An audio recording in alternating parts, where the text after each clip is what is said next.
record straight. You and me, we ain't nothing alike. Let's set the record straight. Those words you say, they hold no weight, they like. Let's set the record straight. You'll never break the man. Hello everyone and welcome back to another diecast review. Today we have a very popular diecast. This is Ty Gibbs. Now for the first time since, 2019, we've had a single release Gold Series Supra in the 1/64 scale. So like, exclude the the 5-pack for Kyle Busch. Those do not count. I'm talking about a single release, one individual car. We have not had a Supra in the Gold Series for a very long time. And with it being Ty Gibbs and as much popularity as Ty Gibbs have right now, everybody's talking about him, whether you love him or hate him, he's being talked about and his product is selling pretty good. So for any custom diecast maker that wants to make a pretty penny, they're probably going to buy, a pretty good amount of these, make a crap ton of race wins from Gibbs, maybe some other paint schemes as well, and sell them. I know that's what they're going to do. I'm going to make one from Martinsville, but not because I want to sell it, but because I saw it in person. I've never been a scalper of any kind. I never plan to be, never have been, never will be. Not one of those people, but if I do make a custom and I don't want it later on down the road, I'll probably sell it off somewhere. But I don't make something specifically to make something ridiculous in terms of price.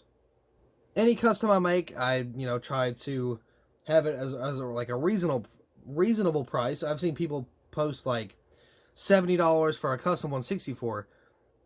Personally, if somebody's going to pay $70, let them. But I feel like they should only get that way with a bid. You should not start out a custom for $70. I'd much rather have a 5-year-old make me a custom diecast and pay $70 for somebody else's online. But that's just me. I'm just saying, I'm trying to price things fairly. But again, this one's not going to be for sale. I did get 2 of these, so I have one just for my collection, and then one to make into the Martinsville win. But continuing Darlington Day, as we want to call it, this is the Darlington Throwback for Ty Gibbs. Now, I'll call it Darlington Day because we did the 4-pack for Hendrick. We're going to do this diecast review here.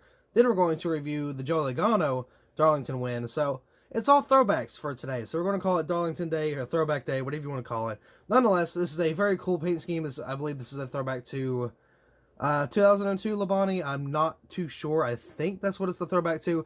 I have the 2000 Labonte, but I mean it's similar but not super similar, so I'm not really going to do a side-by-side comparison. It's still green, still got kind of the etches on it on the side, but it's not the same design, so I'm not really going to compare it.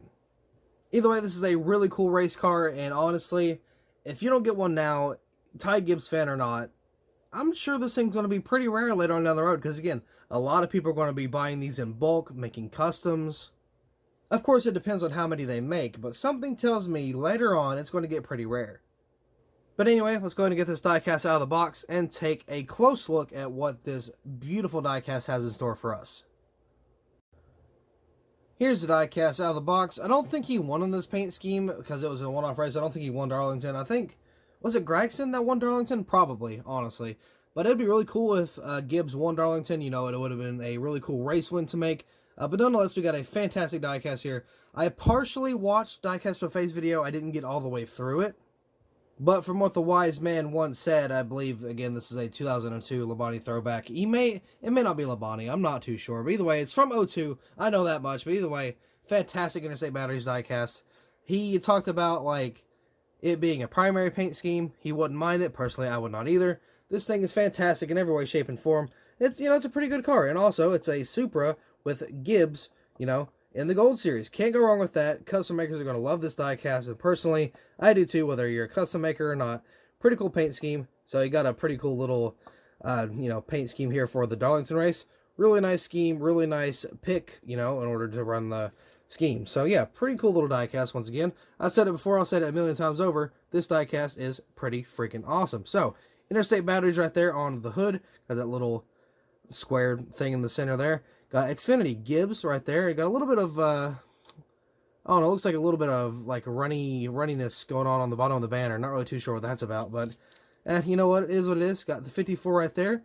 Gibbs on the rear name banner back here on the rear windshield. Got Interstate Batteries on the deck lid.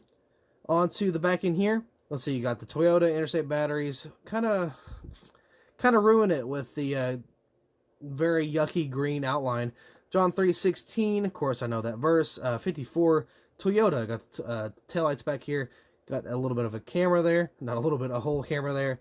GR, whatever that is. Supra right there as well. Black spoiler, looks pretty good. Got the little design going on the back, going down to the side. Shooting all the way down to the front of the paint scheme, to the nose. Looks very good. Interstate batteries right there. Got Interstate 70. I think that's what that says. Let's see. Interstate 70 years. Simons, that's a little wonky, huh? Sherwin Williams, Mac Tools, Interstate Batteries, once again. Lincoln Motors Mobile 1, got the Goodyear Eagles, of course, in the white lettering. Got the little lightning bolt pattern down the side. Can't get enough of that. Looks really good. That black and that like orangish red looks very, very good. I can't tell. It looks more like a light orange on camera, but it's more of like a darker orange or like a weird red color on or in person. But either way, a very cool race car.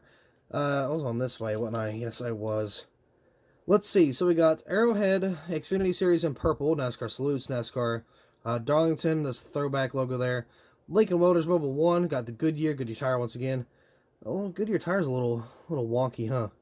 Okay, Simpson, ARP, let's see, Sunoco down here. Of course, you got the 54 on that front quarter panel, or on the front bumper, I mean. We even got some pattern on the splitter right here. Look at that. That looks very, very good. Let's see. Got the Toyota logo there right in the center. Got the Supra underneath there. It's kind of hard to read, but it's there. You got the taillights, the headlights there.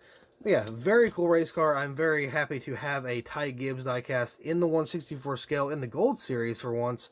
Because again, you get the accuracy, you get the window banners, the black interior. It just looks great. Now, personally, I would not be surprised if this was in the Gold Series and in the Authentics line. I think Diecastbuffet kind of said something about that. I don't really remember. He probably did. But yeah, Authentics line, not going to be surprised if it's in there. I don't know. I would be surprised if it's in there, but I would not be if it's also at the same time. Not really.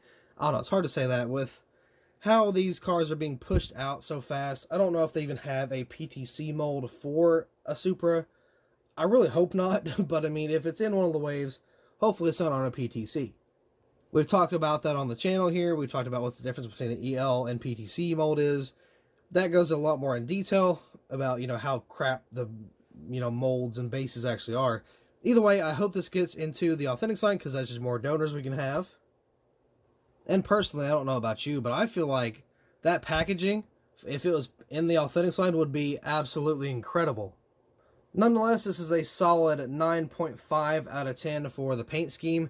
The only thing that really ruins it is the purple banner. I hate the banner so much.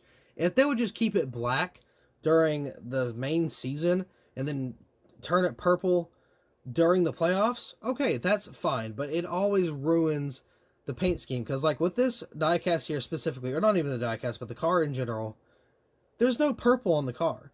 It's black, orangish, reddish, whatever you want to call it, and like a fluorescent green. It's more fluorescent like in person, but or it's more lighter in person, I guess, but either way, it's just the purple fits absolutely nowhere. Now, if it was black, it'd fit the interior, the spoiler, the side design, the back window banner, the roof rails, the wheels, you name it, the Interstate Batteries text, it fits.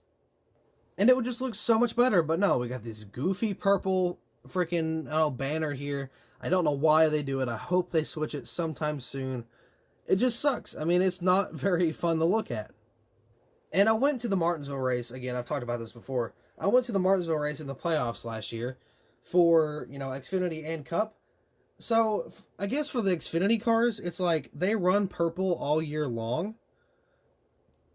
Like, just in general. So, if you are a driver that is not in the playoffs, right, in the regular season, of course, nobody's in the playoffs in the regular season, but if you're a driver in the regular season, right, for the Xfinity Series, it's just a purple banner. It comes in different shapes and sizes and forms or whatever, but when you get into the playoffs, if you are a playoff driver, guess what? Your banner is still purple.